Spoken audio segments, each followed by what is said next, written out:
Welcome to the Cal Park Bros podcast. I'm your host, Terrence, and with me is my co-host, Jason, calling in for the Batcave in Indianapolis. Jason, how are you, my good man? What up, my man Terrence? There in the Fortress of Solitude. Doing pretty well. It's Tuesday. Hey, you know what it is, so it's recording night. Ready for episode 28, son. 28. Feel like we just did 25 not that long ago. But we're moving on up, man. Moving on up. So I'm ready to get this one in. Got some pretty good topics to talk about. Some fun ones I think people will enjoy. So I'm ready for it. All right. For the uninitiated, thank you for listening. This is episode 28 of the Cal Park Bros podcast. Cal Park Bros is the podcast to hear. We are a weekly podcast for fans of culture, current events, sports, life, and entertainment. And as always, we're your hosts, Terrence and Jason, and every single Thursday, folks, Thursday, we release a brand new episode where we discuss the current events of the day, sports, and the athletes we love. And even some of the athletes we loathe. Folks, no matter the topic, you can expect a brutally honest and fun exchange of snark while learning through the lens of our 30 years of friendship that originated in Calumet Park, Illinois.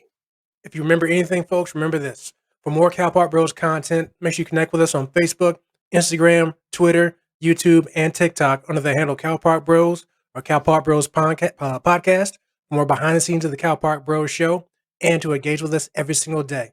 But also remember that the Cal Park Bros podcast is available to listen and subscribe for free wherever you listen to podcasts. Like us, love us, share us, follow us. And folks, if you like us, hell, why wouldn't you? Hey, y'all know what it is. Like I said, it's episode 28, and we got to create a line for every episode now. So episode 28, you can't hate on 28. Here we go. I mean, you could, but nobody respects that. Exactly. Yeah, we don't respect haters on this show.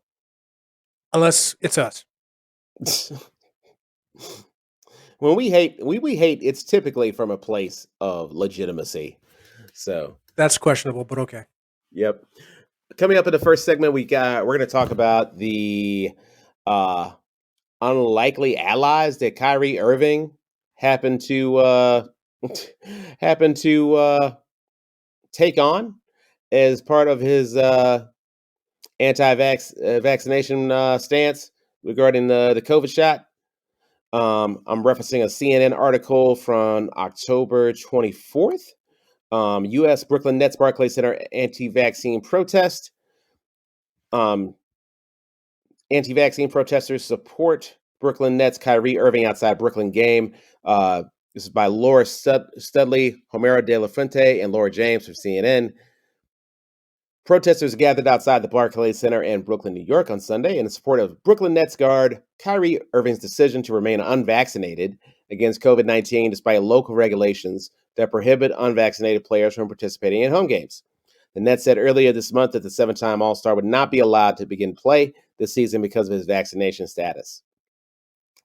A small group of people attempted to break through barriers to get to the front of the arena's entrance.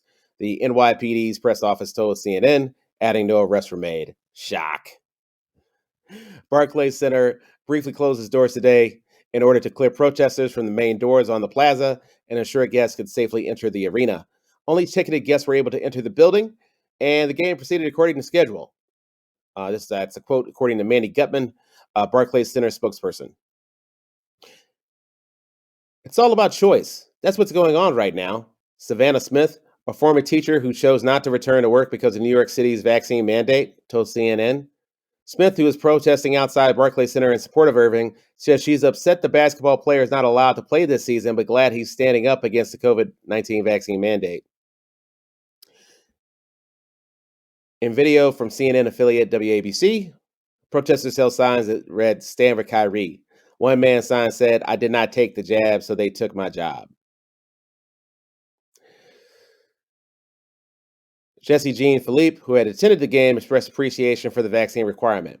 "I think the mandate is justified because I don't think anybody should have the right to infect other people," Jean Philippe said. Nets general manager Sean Marks said earlier this month Irving would not play or practice with the team until he met eligibility requirements. Kyrie has made a personal choice, and we respect his individual right to choose. Currently, the choice restricts his ability to be a full-time member of the team, and we would not permit any member of our team to participate with part-time availability, Mark said. Side note, Nets lost that home game against the Hornets, 111-95. Jason, what are your thoughts? So I am definitely the one who put this in the hopper of topics to talk about. Now, as I said in our meeting yesterday, this really goes beyond just Kyrie Irving. Obviously, he is kind of going to be the poster boy for all this stuff because he's one of the bigger people in the front lines or in the media eye, whatnot, when it comes to people that are doing this. Um, One thing I do want to point out when it comes to that, though, is that yes, he's not allowed to play per not just the team, but also the state of New York when it comes to him being a part of home games and everything like that. The team is the one who went further and said, like you were saying in the article, we don't want him being a part-time participant, so he's not going to play at all. I do want to point out one thing is that he is still getting paid partially. And I say partially, which is, even though it's the truth, it's kind of a figure of speech. He's still in line to make $19 million. So that is part of his salary, but that's still a lot of money. And that's per an article from New York Post. And the reason why that is because he can be taking away money for all the games lost at home because that's a state mandate. But because the team decided to take him away from the rest of the games, even though he could have played, that's a team decision. And I'm sure due to contract, agreements in the NBA, they can't take away that money. So that's why he's still getting paid 19, not the full 34. So he's losing money, but I think he's okay with 19 million. He's already got a ring, so he's not worried about that either. So just want to point that out. But that's why I put this in the hopper because it just shows that people are standing behind him. Not that that's a shock to anybody, but what that stood out to me is because in our hopper we had a lot of other articles about this too, about people, somewhat high profile losing their jobs because of this, and that's really more about what it's about. And this is all before OSHA has even stepped in and officially made it created their mandates yet officially. From everything I've been reading, that's supposed to be coming soon, which that could be two months from now for all we know. So this is all happening now. I found an article from NPR to kind of give some idea here. Now, obviously, the numbers right now are pretty small. They mentioned it might be 1% of the workforce as of right now, which percentage wise is pretty small. But he did reference some numbers.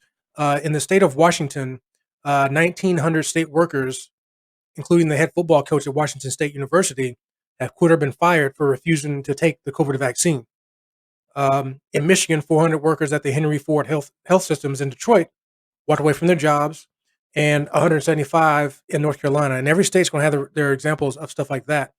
But I saw that number 1,900 state workers in the state of Washington, which percentage wise may be small, but it's still 1,900 people that chose to walk away from their jobs because of this. And I mentioned OSHA hasn't come out with their stuff yet, and I mentioned that because about a month ago when Biden made his decree about this stuff, he put it on OSHA and the Department of Labor to the mandates for those employers of 100 employees or more that you had to have this stuff in place for people to get the COVID vaccine. So the date hasn't been set for when employers have to start doing that, but I wonder how much more these numbers are going to be going up once they do. And it's just unfortunate, But I do want to throw it to you and asking you a question. What is either more surprising or interesting to you? The fact that employers are willing, well, for those employers who put their mandates in right now before OSHA forced them to, are you more surprised that employers are willing to lose employees over this? Or are you more surprised that employees are willing to lose their jobs over this? What's more surprising or interesting to you? I don't even know if I can answer that because I'm gonna say neither. I'm gonna say it's surprising to me that people are shocked that employers are going to make policy about prerequisites for employment as if they haven't been doing that for eons.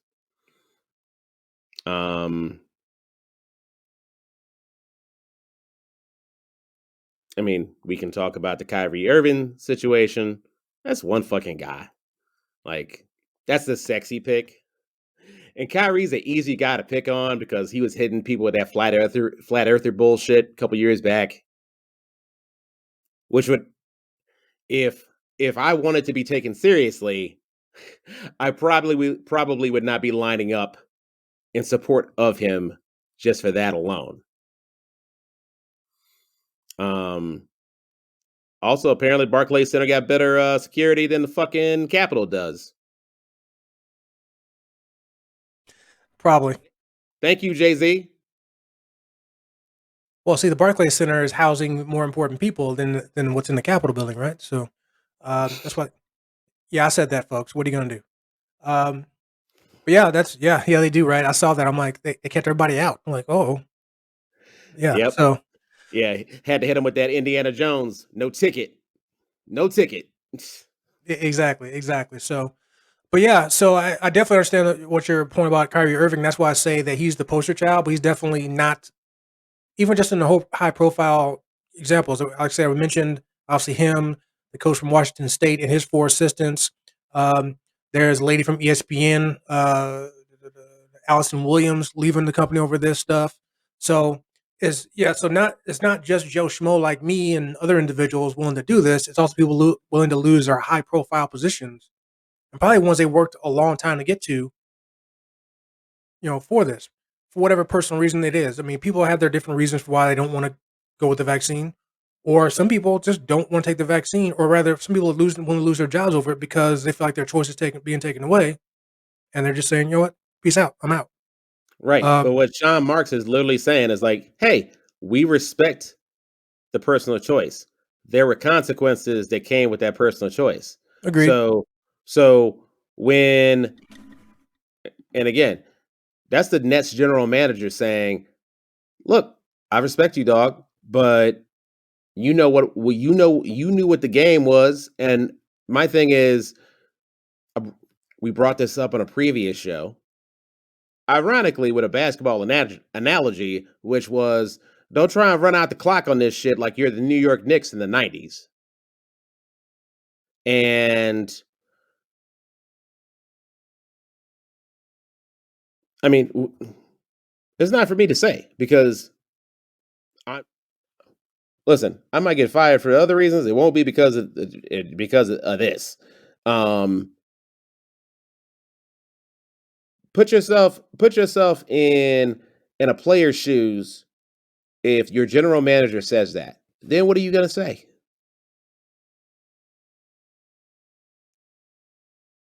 I mean, what's he supposed to say? I mean, he doesn't have to say anything. He's gonna, well, I guess what we're gonna say is if we're talking about Kyrie Irving.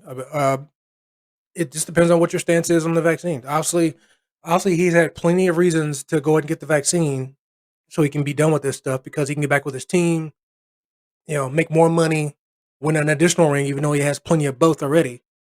But I guess some people could say, do you really respect my personal choice? I don't know.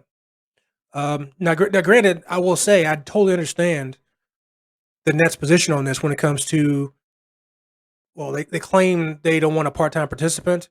I'm sure the other part of it is they may have some reserves about having an unvaccinated player in the locker room, even though they can always test them, of course. But we both know, we talked about it before, that the numbers of unvaccinated players for the NBA is extremely low.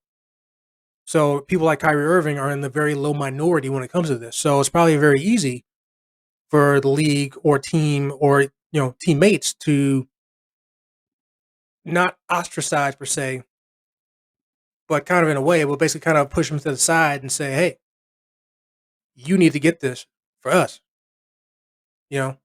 for our safety in a way, because you need you to be a full time part of the team, not just playing, for 41 games or actually not even 41, only 39 games because of 2 games in the Garden." I So mean, I mean, Kyrie Irving was already his his his full-time availability was already kind of suspect that is true. before COVID. Like, he wasn't on Anthony Davis type level, but he definitely wasn't playing a full 82.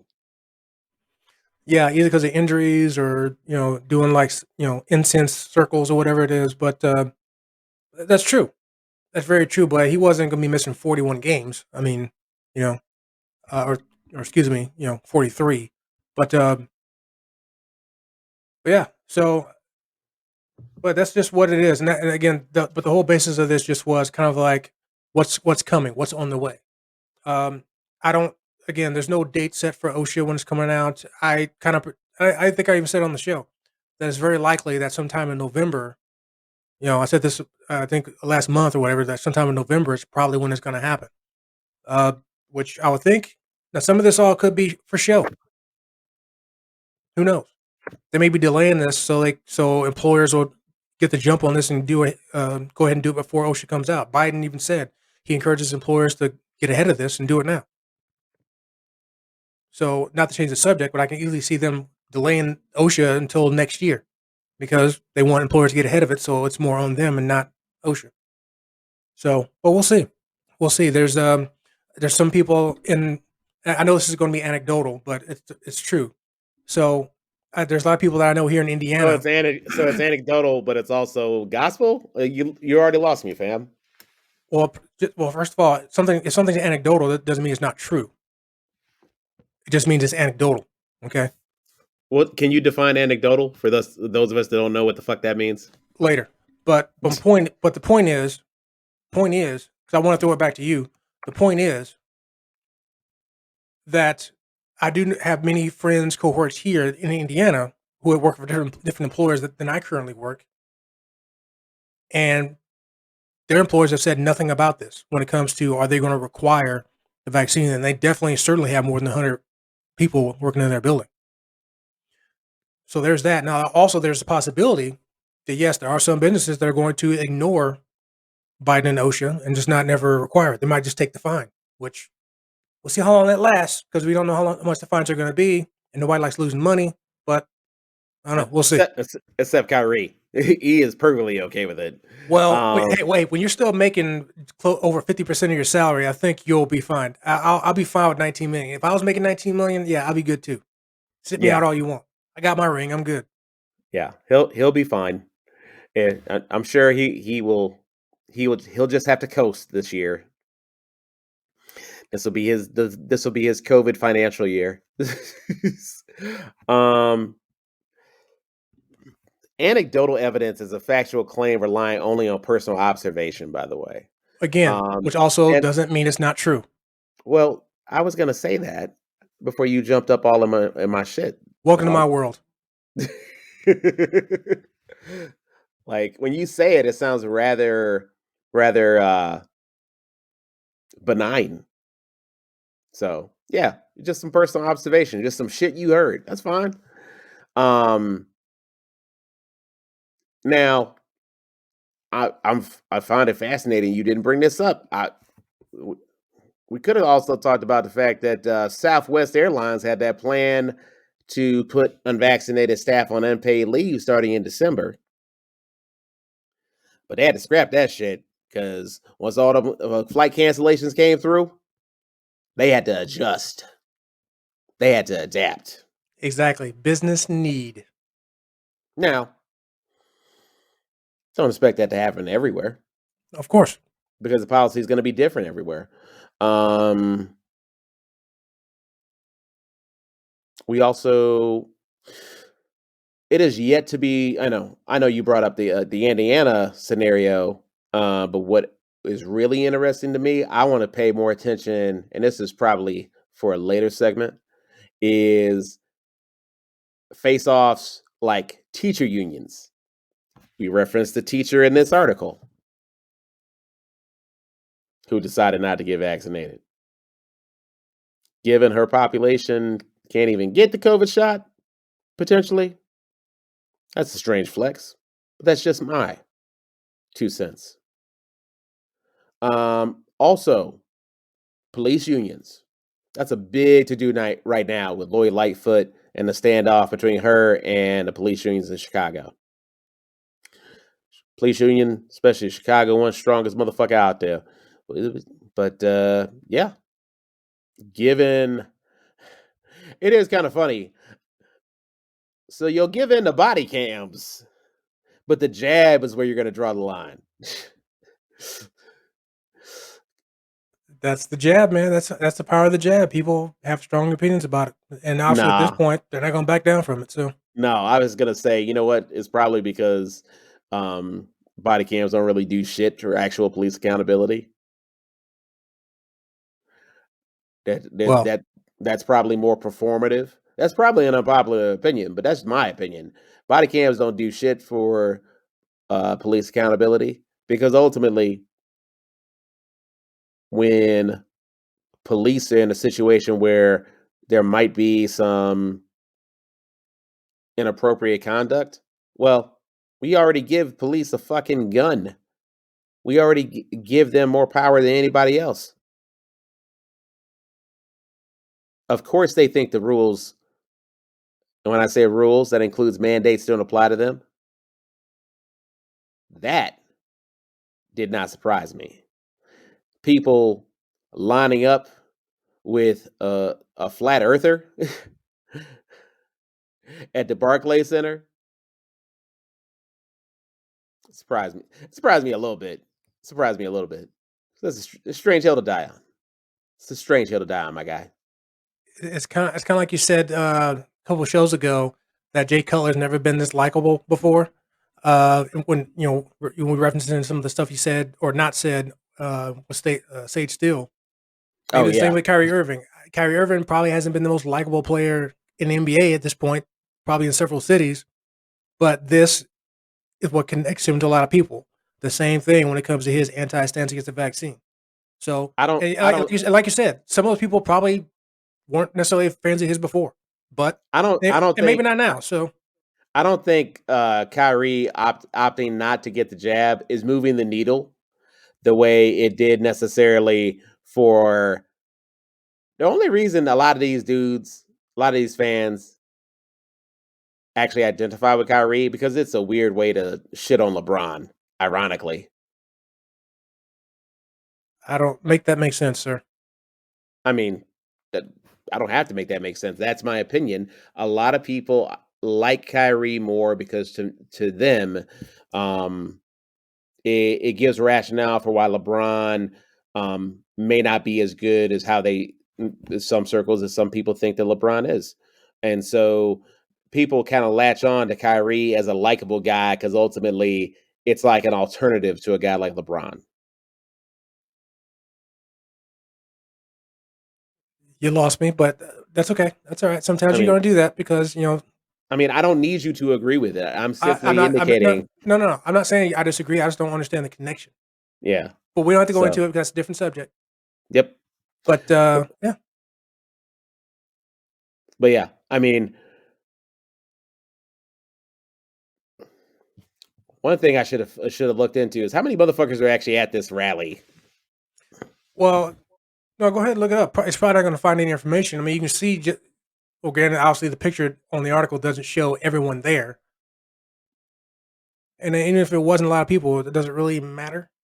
No, It always matters, and I'm not going to use that to undermine the the rally. I mean, because Uh, we're not comparing this to the boycotts in Alabama during the civil rights movement. We're not doing that. The whole point of this was just the fact that, again, not making this just about Kyrie Irving, but it's really just the fact that clearly these people are still, like the signs say in the picture, they stand with Kyrie on his stance with the vaccine. Maybe nothing else. They might not like anything else about him but that, but they're standing with him. And the point is that number is probably going to be not growing, but as far as people showing support of that, the evidence is there by the same people willing to lose their jobs over this stuff. You know, now again, he's not losing his job at the moment yet, but you know, he's willing to lose money for it, which in that principle is the same for anybody else willing to quit or get fired because of it. So, yeah, and that was the whole point of this. as long as you don't go comparing him to Muhammad Ali, I'm willing to let sleeping dogs lie. Well, yeah, I mean that's yeah. When Kyrie starts losing his freedom because of it, then we'll talk. But until then, Yeah, yeah. So, all right, that concludes our first segment on the Kyrie Irving stand with Kyrie, but it really means you'll be sitting with Kyrie segment. Coming up next, we're going to talk about corporate name changes and whether or not they worked. Coming up next on Cal Park Bros.